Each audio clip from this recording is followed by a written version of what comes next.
நம்ம வீட்டு மரப்படி மசாலா ஐட்டம்லாம் நல்லா வறுத்து சுத்தமா நம்ம வீட்டுக்கு எப்படி செய்வோம் அதே மாதிரி நாங்க செஞ்சு எல்லாருக்கும் கொடுத்துட்டு இருக்கிறோம். நம்மளே வீட்டுல கெமிக்கல் எதுவுமே இல்லாம இயற்கையான ஒரு சோப்பு, ரெடிமேடு இட்லி மாவு. Without idli, there is no chutney. முருங்கை பொடி, பிரண்டை பொடி, 500 சர்க்கரை இருந்தாலும் நார்மலுக்கு 100க்கு 100 கொண்டு வர்ற சர்க்கரை கண்ட்ரோல் பவுடர், நிறைய சத்துக்கள் நிறைந்த சத்து மாவு, செட்டிநாட்டு பிரியாணி மசாலா, பருப்பு பொடி, கருவேப்பிலை இட்லி பொடி, செட்டிநாட்டு சாம்பார் தூள், ரசப்பொடி, மாங்காய் ஊறுகாய், 12 விதமான மூலிகை சேர்த்து காய்ச்சி எடுத்த ஹேர் ஆயில், ஆவார அரப்பு பொடி. இந்த பொருள் எல்லாம் உங்களுக்கு வேணும்னா கீழே இருக்கிற வாட்ஸ்அப் நம்பருக்கு கேட்டு வாங்கிக்கோங்க.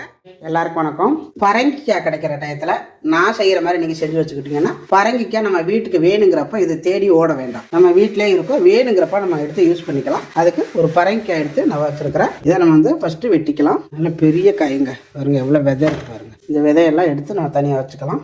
விதையெல்லாம் இந்த மாதிரி எடுத்து வச்சாச்சு. இப்போ இது இருக்கட்டும். இந்த வயிற்று பகுதியை நீங்கள் எடுக்கிறனால எடுக்கலாம், இல்லை அப்படியே போடுறனாலும் போட்டுக்கணும். நான் லைட்டாக எடுக்கிறேன். லைட்டாக எடுத்துட்டு பட்டையை சிக்கணும். இந்த மாதிரியே எல்லாத்தையுமே நம்ம பட்டை எடுத்துக்கலாம். எல்லாத்தையுமே நம்ம இதே மாதிரியே தோல் சீவி எடுத்தாச்சு. இப்போ இதை வந்து நம்ம கட் பண்ணிக்கலாம். சின்னதாக தான் போடணும் அப்படிங்கிறதுல ஓரளவுக்கு மினிமமாக போட்டுக்கலாம். அந்த மாதிரி இதே சைஸில் எல்லாத்தையுமே நம்ம கட் பண்ணிக்கலாம். இப்போ பார்த்தீங்கன்னா எல்லாமே நம்ம வெட்டியாச்சு. இந்த மாதிரி வெட்டி வச்சுட்டு இங்கே பார்த்தீங்கன்னா தண்ணி காயுது, நல்லா காயணும். இப்போ இதில் இந்த தண்ணியில் கொஞ்சம் போல் உப்பு, ரொம்பவும் போட்டுறாதீங்க, ஓரளவுக்கு போடணும். போட்டுட்டு அதில் கொஞ்சமாக மஞ்சத்தூள் சேர்த்துக்கோங்க. ஏன்னா மஞ்சத்தூள் சேர்த்திங்கன்னா கெடாமல் இருக்கும், ரொம்ப நாளைக்கு வண்டு பூச்சி வந்துடாது. நல்லா ஒரு கலர் காய்ச்சி விடுங்க. இப்போ அதில் நம்ம வெட்டி வச்சுருக்கிற இந்த காயை போட்டுக்கோங்க. நல்லா தண்ணி கொதிக்க விட்டுட்டு போடுங்க. இப்போ நம்ம வெட்டின காய் எல்லாத்தையும் போட்டுட்டு லைட்டாக ஒரு கிண்டுங்க. நல்லா லைட்டாக சுடுதண்ணிக்கலாம் அப்படி போட்டோன்னே எடுத்துடணும். நல்லா தண்ணி கொதிக்கணும், நம்ம போடணும். போட்ட உடனே அந்த சுடுதண்ணி பட்ட உடனே அப்படியே மரத்த மாதிரி வரும் கொஞ்சம் அந்த காய். அந்த டயத்தில் நம்ம எடுத்துடணும். அப்போ தான் இது நல்லாயிருக்கும். இல்லாட்டி வேக விட்டுட்டிங்கன்னா அந்த சத்துக்கள் போயிடும். ரெண்டாவது சமைக்கும் பொழுது டேஸ்ட்டாக இருக்காது. 1 நிமிஷம் ஆயிருக்கு. இப்போ நம்ம வந்து அடுப்பை ஆஃப் பண்ணிடணும். ஆஃப் பண்ணிவிட்டு இந்த சுடுதண்ணிக்குள்ள ஒரு நிமிஷம் இருக்கணும். அவ்வளவுதான் போதும். இப்போ அது இருக்கட்டும், நான் அப்புறம் காட்டுறேன். இப்போ இதில் இருக்கிற தண்ணியை நம்ம அப்படியே வடிச்சு விட்டுறணும். வடிச்சு விட்டுட்டு நான் காட்டுறேன். பார்த்தீங்கன்னா தண்ணியெல்லாம் வடிச்சிட்டேன். இப்போ இதை வந்து நம்ம ஒரு பாத்திரத்தில் சேர்த்து ஒரு தட்டில் வச்சு நம்ம அப்படியே காய வைக்க போகிறோம். இதை கொஞ்சம் நேரம் அந்த ஈரம் போக இந்த தட்டில் இருக்கட்டும். நீங்கள் அப்படியே கொண்டு போய் ஏதாவது ஒரு படுதாவில் விரித்து காய வச்சிங்கன்னா காற்று அடிச்சிச்சுன்னா அந்த தூசியெல்லாம் வந்து இந்த ஈரத்துக்கு அதுக்கு ஒட்டி பிடிச்சிக்கும். அதனால் கொஞ்சம் நேரம் அப்படியே இருக்கட்டும். இப்போ பார்த்தீங்கன்னா மஞ்சள் பூசணிக்காயை நல்லா பாருங்க காஞ்சிருச்சு. இந்த மாதிரி தாங்க காஞ்சிருக்கும். ஆனால் நம்ம குழம்புல போடும்பொழுது நல்லா கலர் வந்துடும். வத்தல்னாலே இந்த கலர் தான் வரும். பாருங்க எப்படி இருக்குதுன்னா நம்ம பெருசாக போட்டோம், ஆனால் சின்னதாக ஆயிடுச்சு. பாருங்க எவ்வளோ பெருசாக போட்டது இந்த அளவு தான் வந்திருக்குது. காஞ்சோன்னு வத்தல் ஆகிரும்.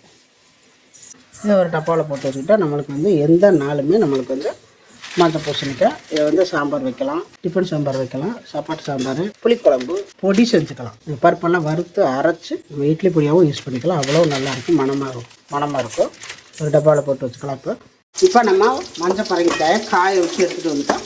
இன்றைக்கி நான் வந்து புளிக்குழம்பு தான் செய்ய போகிறேன். அதுக்கு எண்ணெய் ஊற்றி வெந்தயம், சோம்பு செவந்தோடனே வெங்காயம் போட்டு கருவேப்பிலை போட்டு நல்லா செவந்துட்டு இருக்குது. இன்னும் 2 தக்காளி நல்லா மிளகாத்தூளெல்லாம் போட்டு கண்டிப்பாக இந்த குழம்புக்கெல்லாம் வந்து நல்லா இந்த மாதிரி வெந்து எண்ணெய் கசிஞ்சு வரணும். அண்ணன் தொட்டி நல்லா வேகணும். அப்போ தான் இந்த குழம்பு எந்த குழம்பு இருந்தாலும் நல்லாயிருக்கும். மிளகாத்தூளெல்லாம் போட்டாச்சு. நல்லா வந்து எண்ணெய் கசிஞ்சு வந்துருச்சு. கொஞ்சமாக புளி தண்ணி சேர்த்து உங்களுக்கு தேவையான அளவு குழம்பை கூட்டி வச்சு நல்லா கொதிக்க விடுவோம்.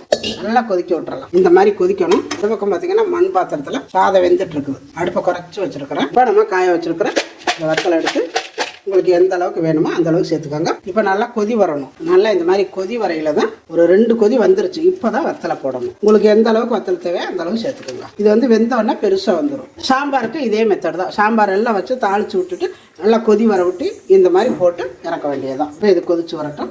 பாருங்க எவ்வளோ குழம்பு இருந்துச்சு. நம்ம வந்து வத்தல் போட்டோன்னா நல்லா வத்திருச்சு. அதனால இந்த குழம்பு வைக்கையில கொஞ்சம் தண்ணியை வைங்க. தேங்காயெல்லாம் ஊற்ற வேண்டாம். சாம்பாராக இருந்தாலும் சரி, புளிக்குழம்பா இருந்தாலும் சரி, பாருங்க இந்த அளவுக்கு கெட்டி வந்துடும். இப்போ அவ்வளோதாங்க, ரெடி ஆயிடுச்சு. இப்போ நம்ம இறக்கிக்கலாம். பார்க்கையில் அப்படியே நாவல் எச்சு வருது வத்த குழம்பு. சூடான சாதத்தில் கொஞ்சோண்டு ஊற்றினா போதுங்க, அவ்வளோ சூடு சாப்பிடலாம். அவ்வளோ டேஸ்ட்டாக இருக்கும். கொஞ்சமாக ஒரு துண்டு வேணால் வெல்லம் போட்டுக்கோங்க. ஏன்னா நான் போடலை, நான் வச்சுருந்தா பூசணிக்காய் நல்லா இனிப்பாக இருந்துச்சு, அதனால போடலை. நீங்கள் வேணும்னா லைட்டாக சேர்த்துக்காங்க. புளிக்குழம்புனால லைட்டாக வெல்லம் சேர்த்தா தான் நல்லாயிருக்கும். பாருங்கள் நல்லா கொதி வந்துருச்சு. கொதி வந்தோடனே தூக்கி மண் பாத்திரத்தில் ஊற்றிட்டு இது வந்து புதுசாக நம்ம வந்து தாளிக்கக்கூடாது. புதுசில் தாளிக்கக்கூடாது. ஏதாவது கொதிக்கிறது வேகிறது அந்த மாதிரி தான் இதில் வந்து செய்யணும். அதனால் தாளித்து விட்டு இதில் வந்து ஊற்றி கொதிக்க விட்டுட்டேன். நல்லா கொதிச்சு வந்துருச்சு. இது மண்பானையில் சாப்பிட்டு ரொம்ப நாள் ஆச்சுங்க. நான்லாம் சின்ன வயசில் மண்பானையை தவிர வேறு எந்த பொருளும் இருக்காது. எல்லாமே எல்லாத்துக்கும் மண் பாத்திரம் தான். இட்லி பாத்திரம், பணியார பாத்திரம், அந்த மாதிரி வடைச்சட்டி எல்லாமே அதுதான் இருக்கும். இப்போ தான் எல்லாம் மாறி போச்சு. இதில் வந்து சாதம் வடித்து வச்சுருக்கிறேன். இங்கே குழம்பு அவ்வளோதான். ஆஃப் பண்ணிடலாம். மஞ்சள் பூசணிக்காய் வத்தலும் ரெடி, குழம்பும் ரெடி, சாதமும் ரெடி. நான் சாப்பிட போகிறேன். செம்மையாக இருக்கு பாருங்கள் இந்த குழம்பு. அவ்வளோ நல்லா இருக்குங்க. மண்பானையில் சாதம் வடிச்சிருக்கேன். பொழு பொழு பொழு பொழுன்னு இருக்குங்க சாதம் வடித்து எடுத்தேன். இதில் வந்து சோத்துக்கத்தாழை 2 போட்டிருக்கிறேன்.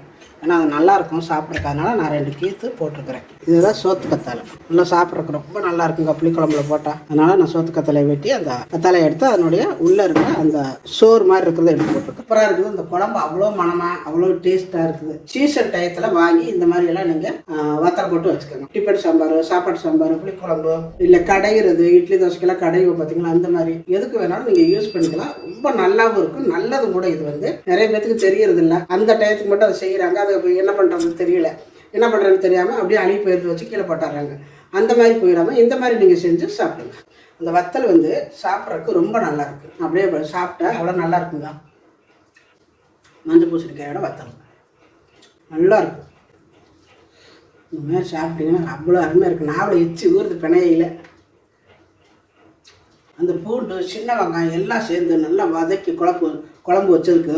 அதாவது வத்தல் குழம்பு நிறைய வத்தல் வைப்பாங்க. சுண்டை வத்தல், சுக்குட்டிக்கீரை வத்தல், சுண்டை வத்தல், கொத்தரை வத்தல், இந்த மாதிரி வத்தல் தான் போட்டு வைப்பாங்க குழம்பு. நிறைய பேருக்கு அதுதான் தெரியும். ஆனால் இந்த மாதிரி ஒரு முறை செஞ்சு பாருங்கள். வத்தல்ல சிறந்த வத்தல் குழம்பு இதுவாக தான் இருக்கும். கசப்புள்ள, புளிப்புள்ள, அவ்வளோ அருமையாக டேஸ்ட்டாக இனிப்பாக அவ்வளோ நல்லா இருக்குது. அதோட நம்ம வந்து இது போட்டுக்கிறோம் கத்தாழை. அவ்வளோ அருமையாக இருக்கும். இதேமாரி நீங்களும் செஞ்சு பாருங்கள். இந்த வீடியோ பிடிச்சிருந்தா லைக் பண்ணுங்கள், ஷேர் பண்ணுங்கள், செட்டிநாடு சமையலுக்கு சப்ஸ்கிரைப் பண்ணுங்கள். நன்றி. வாழ்க வளமுடன்.